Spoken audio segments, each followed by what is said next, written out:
The wind howled like a wounded animal through the narrow streets of Millbrook, carrying with it sheets of snow that turned the world into a blur of white chaos. Margaret Chen pressed her face against the cold window of her small cottage, watching the storm rage with an intensity she had never witnessed in her 42 years.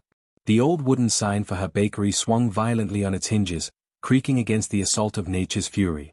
She had closed early that afternoon when the first flakes began to fall, but nobody had predicted this. The weather report had mentioned light snow, perhaps an inch or two. This was something else entirely, something biblical in its wrath. She turned away from the window and wrapped her cardigan tighter around her shoulders. The fire in her hearth crackled softly, a small comfort against the storm's rage outside. Her husband had been gone for 3 years now, taken by cancer that moved through his body like wildfire. The house felt emptier than usual tonight, the silence between the wind gusts almost oppressive. She thought about making tea, perhaps reading one of the mystery novels stacked beside her worn armchair, anything to distract from the lonely evening ahead. Then she heard it. A sound that didn't belong to the storm, a rhythmic thumping against her front door. At first, she thought it was just debris thrown by the wind, but the pattern was too deliberate, too desperate. Margaret hesitated, her heart suddenly racing. Nobody should be out in this weather. Nobody sane, anyway. The thumping came again, weaker this time, and she heard something else beneath it, a low moan, distinctly human. She rushed to the door and pulled it open, and the wind nearly ripped it from her hands. Snow blasted into her entryway, and there, collapsed on her doorstep, was a young man. He couldn't have been more than 25, his lips blue with cold, his dark hair plastered to his forehead with melting snow. His jacket was far too thin for this weather, and he wore no gloves. His hands, when she grabbed them, felt like ice. "Help," he managed to whisper, his eyes unfocused and glassy. "Please." Margaret didn't think. She couldn't afford to. She hooked her arms under his shoulders and dragged him inside with strength she didn't know she possessed. He was heavier than he looked, his body dead weight, and by the time she got him through the door and closed it against the storm, she was breathing hard. She laid him on the rug in front of the fireplace and ran to get blankets from the linen closet. When she returned, she began the careful work of removing his wet clothes. His fingers were white at the tips, a sign of severe frostbite. His breathing came in shallow gasps, and his whole body shook with violent tremors. Margaret had taken a first aid course years ago at the community center, and she remembered the instructor's words about hypothermia: warm them slowly, keep them conscious if possible, call for help immediately. She grabbed her phone, but the screen showed no signal. The storm must have taken down the cell tower. Her landline produced only silence when she picked up the receiver. They were cut off, completely isolated. Margaret felt a spike of fear but pushed it down. This young man needed her, and she was all he had right now. She wrapped him in every blanket she owned, laid thick quilts over his shivering form, and positioned him as close to the fire as she dared. "Stay with me," she said, rubbing his arms through the blankets, trying to generate warmth. "What's your name?" His eyes fluttered open, struggling to focus on her face. "Daniel," he breathed.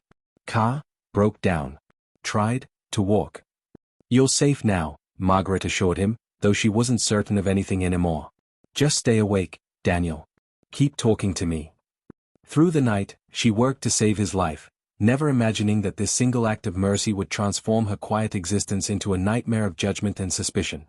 Dawn broke pale and reluctant over Millbrook, revealing a town transformed into a winter wonderland. 3 feet of snow had fallen during the night, burying cars and turning familiar streets into alien landscapes. Margaret had not slept. She had spent the entire night monitoring Daniel's condition, feeding the fire, replacing cold compresses on his frostbitten fingers, and coaxing warm broth between his lips whenever he was conscious enough to drink. By morning light, his color had improved. The deathly blue pallor had given way to something more human, though he remained weak and disoriented.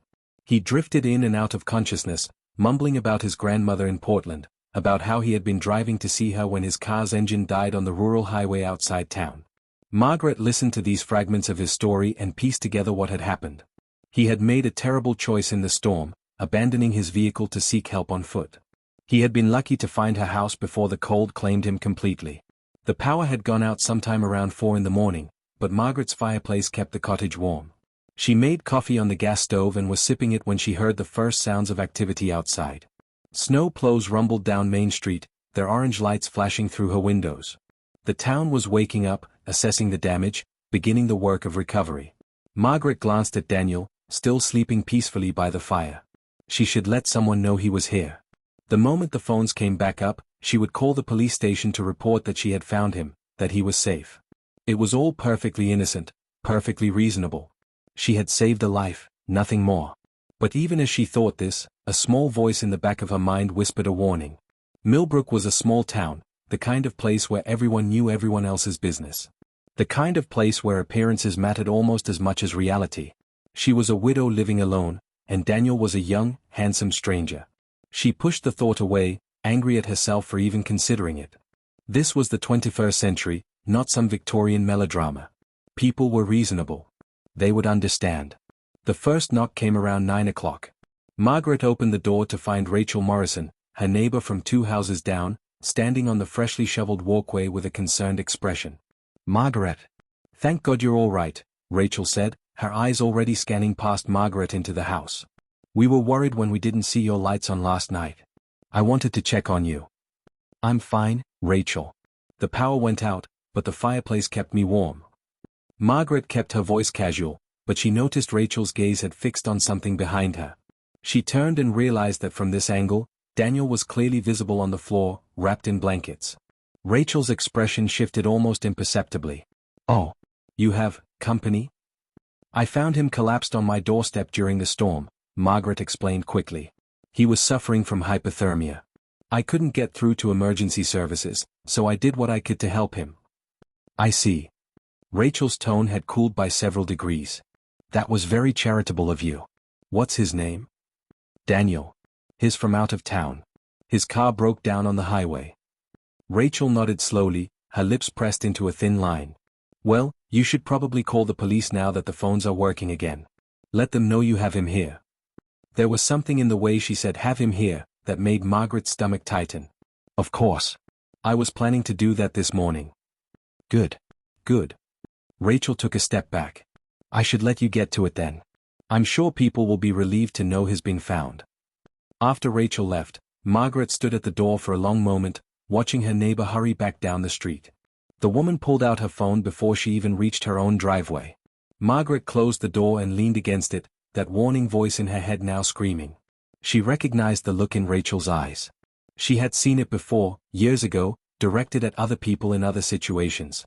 It was the look of someone who had just stumbled onto gossip gold. Margaret called the police station. Sheriff Tom Bradley answered, and she explained the situation clearly and concisely. He said he would send someone over to take a statement and check on the young man. While she waited, Daniel woke up, more alert now, his eyes clearer. "Where am I?" he asked, struggling to sit up. "You're safe. You're in my home in Millbrook. I found you last night during the storm." Margaret helped him adjust the blankets. "How do you feel?" "Like I got hit by a truck." He looked at his bandaged hands. "Thank you. I think you saved my life." Anyone would have done the same. But even as she said it, Margaret wondered if that was true. The world was full of people who turned away, who didn't want to get involved, who kept their doors locked against strangers in need. She had opened hers without hesitation, following an instinct as natural as breathing. Now, watching the shadows move past her windows as neighbors walked by, slowing down to stare, she wondered if that instinct had been a mistake. The deputy who arrived was young, professional, and clearly uncomfortable. He took Daniel's statement, verified his identity through the system, and confirmed his story about the car breakdown. Everything checked out. Daniel Carter, age 26, from Seattle, on his way to visit his grandmother in Portland when his 15-year-old Honda gave up in the storm. The deputy even located the abandoned vehicle, half buried in snow on Route 47. "You're free to go, Mr. Carter," the deputy said. "Though I'd recommend waiting until the roads are clearer. Maybe get checked out by a doctor, too. Frostbite can be tricky." "I will. Thank you, officer." Daniel turned to Margaret. "And thank you, Mrs. Chen. I mean it. I owe you my life." Margaret smiled, but she felt the weight of the deputy's gaze on both of them. "I'm just glad you're all right." After the deputy left, Margaret suggested that Daniel stay one more night. His hands were still bandaged, his strength not fully returned, and the roads remained treacherous. He accepted gratefully, and she made up the guest room that had once belonged to her son before he moved to Chicago. It felt good to have someone in the house again, to cook for more than one person, to hear footsteps on the stairs. But outside, the whispers had already begun. Margaret didn't hear them at first. She was too focused on making sure Daniel was comfortable, on checking his wounds, on preparing nourishing meals to help him recover. It wasn't until the next day, when she ventured out to her bakery to assess any storm damage, that she felt the change in the air. Mrs. Patterson, who had bought cinnamon rolls from Margaret every Sunday for the past decade, crossed the street when she saw her coming. Frank Rodriguez, the hardware store owner, gave her a curt nod instead of his usual warm greeting. In the grocery store, conversation stopped when she entered, then resumed in hushed tones after she passed. At the checkout counter, the young cashier, Emily, looked at her with a mixture of pity and fascination. "Is it true you have a man staying with you?" she asked, her voice dropping to a whisper. Margaret's jaw tightened. "I helped someone who was in danger. He'll be leaving as soon as he's well enough to travel." "Of course," Emily said quickly, but her eyes told a different story. "It's just, people are talking." "Let them talk," Margaret said, but her hands shook as she loaded her groceries into her car. That evening, as she and Daniel ate dinner together, her phone began to ring. She didn't recognize the number and let it go to voicemail. Then another call came, and another. She checked the messages later and found them full of venom. Strangers from town calling her shameful, immoral, disrespectful to her late husband's memory. One woman, whose voice Margaret didn't recognize, called her a cradle robber and suggested she should be ashamed of herself. Daniel noticed her distress. "Is everything okay?" Margaret tried to smile. "It's nothing. Small-town gossip. It'll blow over." But it didn't blow over. It intensified. By the next morning, her bakery window had been spray-painted with a single word in red letters, shame. Margaret stood in front of it, feeling like she had been punched in the stomach. She had lived in this town for 20 years. She had baked birthday cakes for their children, donated bread to the church fundraisers, volunteered at the community center. And this was how they repaid her kindness. Daniel insisted on helping her clean it off, despite his injured hands. As they scrubbed at the paint together, Pastor John Henley approached. Margaret felt a flutter of hope. Pastor Henley had officiated her wedding, had given the eulogy at her husband's funeral. Surely he would understand. "Margaret," he said, his voice grave. "I think we need to talk." They went inside the bakery, and the pastor sat across from her at one of the small tables. His face was troubled, his hands clasped together as if in prayer. "The elders have been receiving complaints," he began. "About your situation." "My situation?" Margaret's voice was sharper than she intended. "You mean the fact that I saved someone's life?" "Of course we're grateful you helped this young man. But Margaret, surely you can see how this looks. A widow, living alone, with a man half her age staying in her home. People are concerned about propriety." Propriety? Margaret couldn't believe what she was hearing. A man was dying on my doorstep. What was I supposed to do? Leave him there to freeze?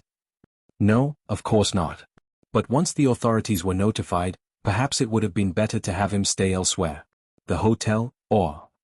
The hotel is closed for renovations. You know that. Pastor Henley sighed. "I'm trying to help you, Margaret. The congregation is divided.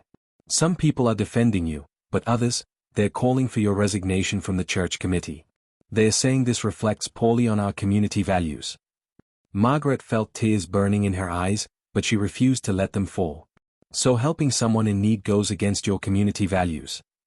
"It's not about the help. It's about the appearance of impropriety." He reached across the table, but she pulled her hand away. "Margaret, I'm asking you, as a friend, to send this young man on his way. Before this gets worse." That night, Margaret sat alone in her kitchen long after Daniel had gone to bed.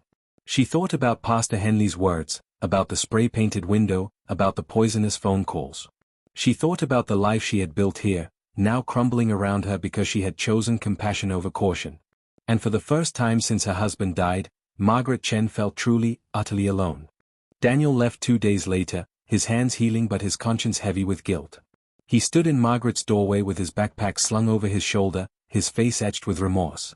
"I'm so sorry," he said for the 100th time. "I never meant to cause you trouble. If I had known." "You have nothing to apologize for," Margaret interrupted firmly. "You were dying. I helped. That's the end of the story, no matter what anyone else says." "But your reputation?" "My reputation will recover, or it won't. Either way, I won't regret doing what was right." She pressed a bag of fresh-baked cookies into his hands. "Drive safely. And call your grandmother when you get there. She's worried about you. After he left, the house felt cavernous. Margaret stood in the empty living room, looking at the space where Daniel had lain that first night, fighting for his life. She could still see him there, blue-lipped and trembling, so close to death. She knew, in her bones, that she had made the right choice. The only choice. But knowing that didn't make the isolation any easier to bear. The phone calls continued. Some were supportive, old friends reaching out to express their solidarity. But most were hostile, accusing her of behavior that ranged from improper to downright scandalous. Someone started a thread on the town's Facebook group, debating whether Margaret should be allowed to continue running her bakery. The arguments raged back and forth, with people she had known for years questioning her character, her morals, her judgment. The bakery suffered. Customers who had been regulars for years suddenly stopped coming. Her daily bread orders from the cafe were cancelled without explanation. She watched her livelihood slowly draining away, sacrificed on the altar of small-town gossip and prudish judgment. But she refused to apologize. She refused to act ashamed of something that should have been celebrated. Then, on a Tuesday morning, something unexpected happened. Margaret was preparing dough in the bakery kitchen when she heard the bell above the door chime. She wiped her hands on her apron and walked to the front, expecting to find another person ready to lecture her about propriety. Instead, she found Linda Ramirez, the high school English teacher, standing with a determined expression on her face. "I'd like a dozen rolls, please," Linda said loudly, though the shop was empty. "And Margaret, I want you to know that what you did was brave. What you're enduring now is shameful, but it's not your shame to carry." Margaret felt her throat tighten. "Thank you, Linda." "Don't thank me. I should have come sooner." Linda leaned forward, her voice dropping. "But I'm here now, and I'm not the only one." She was right. Over the next few days, others began to appear. Dr. Sarah Kim came for bread. Michael Torres, the librarian, ordered a cake for his daughter's birthday. Jennifer Park, who ran the bookstore, started a standing order for morning pastries. They came one by one, making their stand, showing their support in the most practical way they could, by giving Margaret their business. But for every supporter, there were two critics. The divide in Millbrook had become a chasm. The town council announced a special meeting to discuss community standards and moral expectations. Margaret received a formal invitation to attend, though it read more like a summons. She knew what it really was, a public trial, with her as the defendant and her character as the evidence. The night before the meeting, Margaret received an unexpected visitor. Sheriff Bradley stood on her doorstep, his hat in his hands, looking uncomfortable. "Mrs. Chen, may I come in?" She led him to the living room and offered coffee, which he accepted. They sat in awkward silence for a moment before he spoke. "I've been a lawman for 23 years, he began. "I've seen a lot in that time. Good people doing bad things. Bad people doing good things. But what I saw here was simple, a good person doing a good thing. And now the town is tearing you apart for it. Sheriff, if this is about the meeting tomorrow.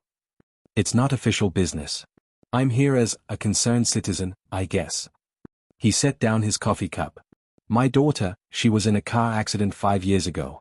Rolled her vehicle on an icy road about 50 miles from here.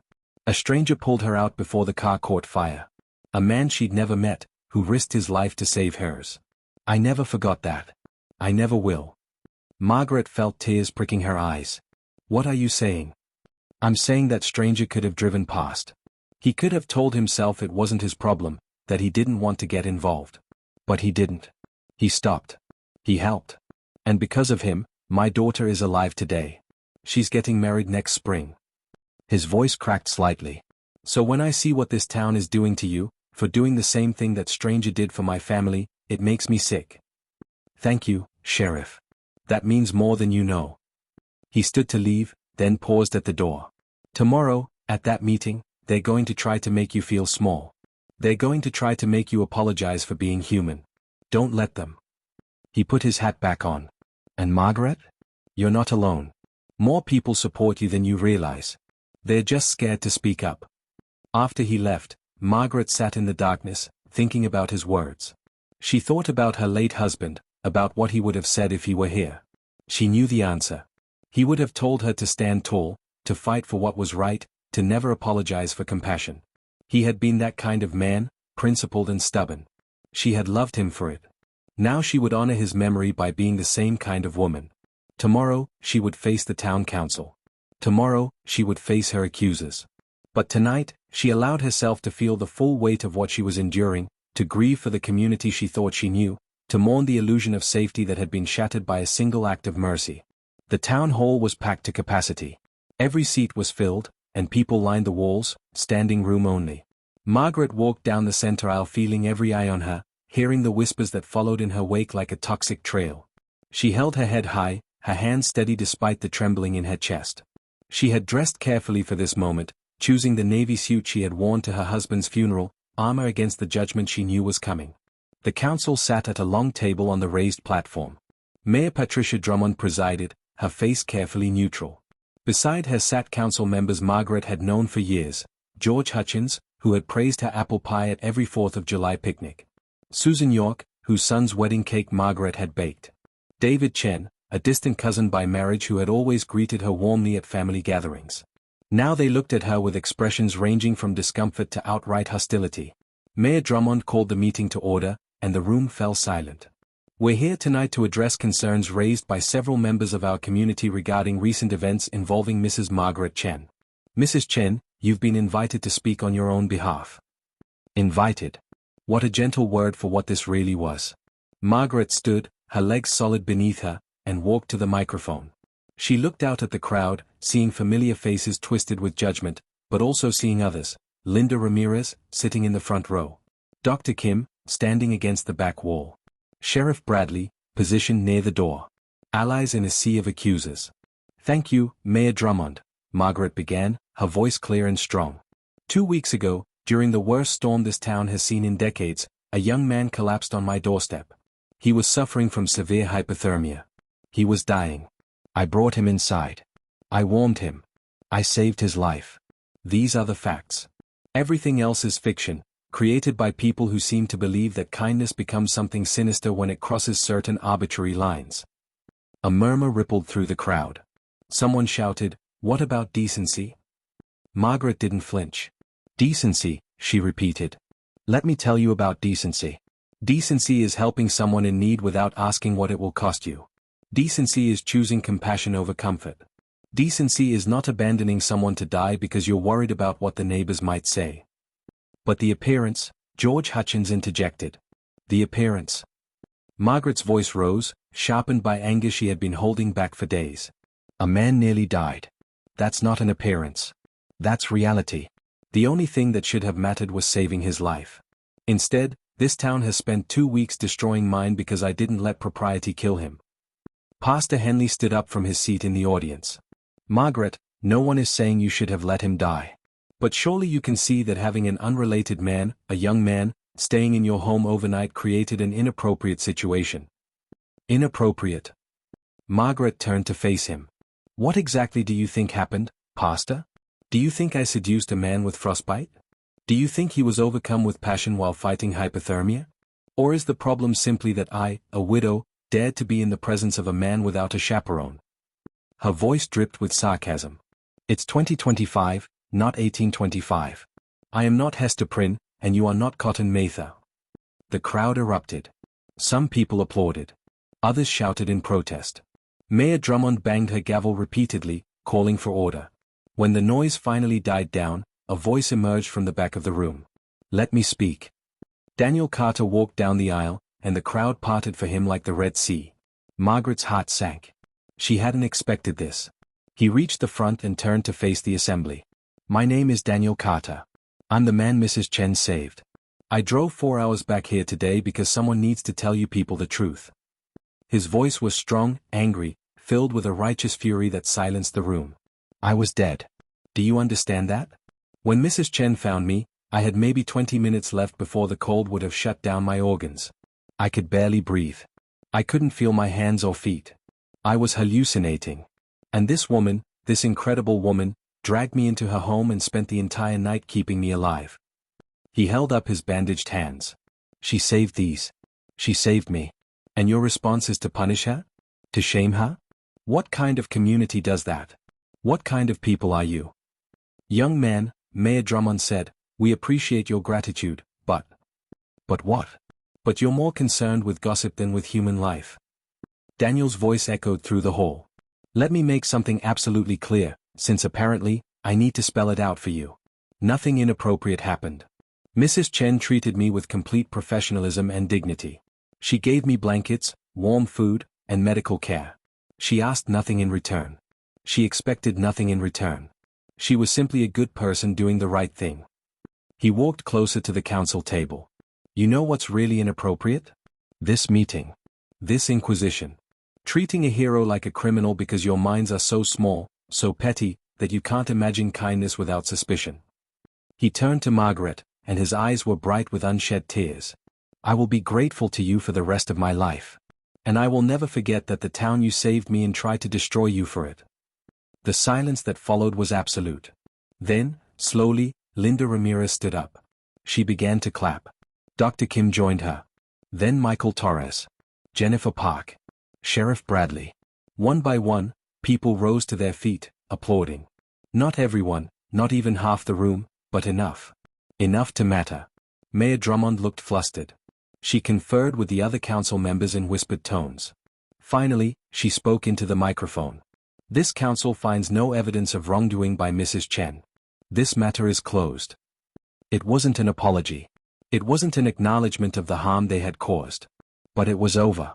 Margaret felt the tension drain from her body, leaving her weak and shaking. Daniel reached out to steady her, and she let him, not caring what anyone thought. Outside, after the crowd dispersed, Margaret stood in the parking lot with her supporters gathered around her. Linda squeezed her hand. Dr. Kim promised to triple her pastry order.